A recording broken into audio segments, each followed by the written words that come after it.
हरियाणा में राजनेताओं के ठिकानों पर ईडी की रेड ने ठिठुरती ठंड में भी सियासी पारा बढ़ा दिया है। अवैध माइनिंग से जुड़े मनी लॉन्ड्रिंग मामले में ईडी की टीम ने सुबह तड़के सोनीपत में कांग्रेस विधायक सुरेंद्र पवार, यमुनानगर में इनेलो के पूर्व विधायक दिलबाग सिंह और सीएम सिटी करनाल में भाजपा नेता मनोज वाधवा के घर दबिश दी। इसके बाद राजनीतिक बयानबाजियां शुरू हो गई हैं। आज हरियाणा में ईडी ने दस्तक है वो दे दी है और हरियाणा के कई विधायकों के आवास पर ईडी है वो पहुंची है और इस वक्त हम सोनीपत के कांग्रेसी विधायक सुरेंद्र पवार के आवास के बाहर मौजूद है। सेक्टर 15 में यह आवास है। सुरेंद्र पवार का कांग्रेसी विधायक है। अवैध माइनिंग को लेकर ईडी के जो अधिकारी हैं वो कई जगह आज सोनीपत में है, वो छापेमारी है वो कर रहे हैं। सुरेंद्र पवार जो कांग्रेसी विधायक है वो अब भी घर पर मौजूद है और उससे भी पूछताछ है वो ईडी के अधिकारी है वो लगातार कर रहे हैं। यह बताया जा रहा है कि अवैध माइनिंग को लेकर यह छापेमारी है वो की जा रही है, क्योंकि पिछले दिनों ही ईडी ने एक एफआईआर है वो अवैध माइनिंग को लेकर है वो दर्ज की थी, जिसके बाद ईडी की दस्तक है वो हरियाणा के कई जिलों में है। यमुनानगर, मोहाली, करनाल और सोनीपत में कई जगह यह ईडी की रेड है वो है। सोनीपत से कांग्रेसी विधायक सुरेंद्र पवार के जो करीबी शख्स हैं सुरेश त्यागी, उसके घर भी ईडी के अधिकारी हैं वो पहुंचे हैं और जरूरी जो कागजात है वो खंगाल रहे हैं। दिल्ली शराब घोटाले में संबंध को लेकर आरोपों में घिरी ईडी ने आज हरियाणा में अल सुबह ही दस्तक दे दी और कई जिलों में कई नेताओं के ठिकानों पर ताबड़तोड़ रेड कर हड़कंप मचा दिया।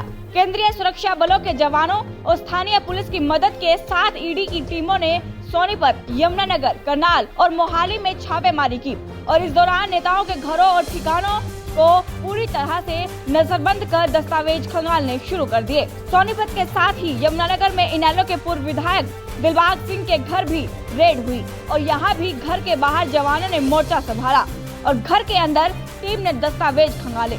अवैध माइनिंग को लेकर ईडी की जो है हरियाणा में कई जगह छापेमारी चल रही है। ये ताज़ा तस्वीरें यमुनानगर के इनेलो दफ्तर की है, जहां से पूर्व विधायक दिलबाग सिंह का यहां दफ्तर है और यहां पर जो है ईडी की टीम आज सुबह दबिश देने के लिए पहुंची थी। तमाम अधिकारी जो हैं वो अंदर हैं और जो कागजात है वो जरूरी कागजात है वो खंगाले जा रहे हैं। मैं आपको तस्वीरों के जरिए दिखाना चाहूँगा। ये गाड़ी जो ईडी के अधिकारी हैं वो इसमें सवार होकर सुबह आए और अभी भी जो है ईडी की कार्रवाई चल रही है। लेकिन सबसे बड़ा सवाल है अवैध माइनिंग को लेकर कई तरह के सवाल हरियाणा में उठते रहे हैं। कभी जो है हरियाणा में कई तरह के सवाल उठते रहे हैं। कभी डंपर से अधिकारियों को कुचलने की कोशिश की गई है। इससे पहले जो है अवैध माइनिंग को लेकर जो है सीएम फ्लैंग की रेड पड़ती रही है। हालांकि कई जो मामले हैं वो कोर्ट में अभी भी विचाराधीन है, क्योंकि हरियाणा में जो है इलीगल माइनिंग एक बड़ा मुद्दा है। ये जो है विधानसभा में कई तरह से उठता रहा है, लेकिन जो है कई बार सरकार बेबस नज़र आई तो कई बार प्रशासन बेबस नजर आया है। लेकिन इस बार जो है ईडी की हरियाणा में 20 जगह छापेमारी के बाद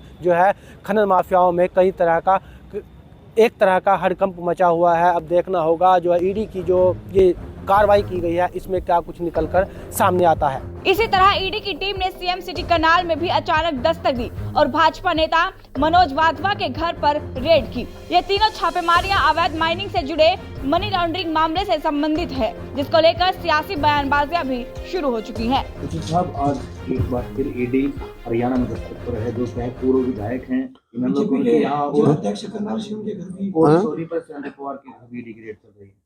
इसके बारे में ज़्यादा मैं भी कुछ तो पता नहीं है, क्योंकि ईडी एक इंडिपेंडेंट वो है एजेंसी, वो अपना कोई काम कर रही होगी। कांग्रेस के जो बड़े नेता हैं वो ट्वीट कर रहे हैं और बीजेपी को निशाना साध रहे हैं। ये कह रहे हैं कि बीजेपी अपने नेताओं पर रेड ना करवाकर चुनाव को देखते हुए सिर्फ कांग्रेस नेताओं के घर रेड कर। ये ऐसा है, अपोजिशन को तो ये कहना बनता ही है कि वो ईडी मैंने कहा बिल्कुल इंडिपेंडेंट एजेंसी है। वो अपने जब ये चुनाव हारते हैं, जब कहते हैं ईवीएम पे, कभी उस एजेंसियों बिनों ने संवैधानिक जो एजेंसियां हैं उन पर भी आरोप लाने शुरू करती हैं।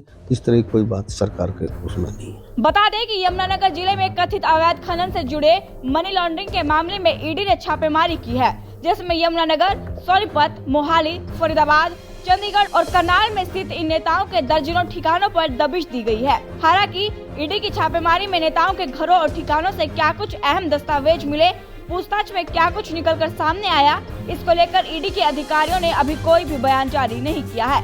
लेकिन जिस तरह से अवैध खनन से जुड़े मनी लॉन्ड्रिंग मामले में ये ताबड़तोड़ रेड हुई है, उससे प्रदेश की सियासत में हलचल जरूर बढ़ा दी है। सोनीपत से सनी मलिक, यमुनानगर से परवेज खान और करनाल से bureau report, Punjab Kesari TV. हमसे जुड़े रहने के लिए हमारे YouTube चैनल को सब्सक्राइब करें और नई वीडियो की नोटिफिकेशन के लिए बेल आइकॉन को दबाएं। अगर आप ये वीडियो Facebook पर देख रहे हैं तो लाइक जरूर करें और ज्यादा से ज्यादा शेयर करें। धन्यवाद।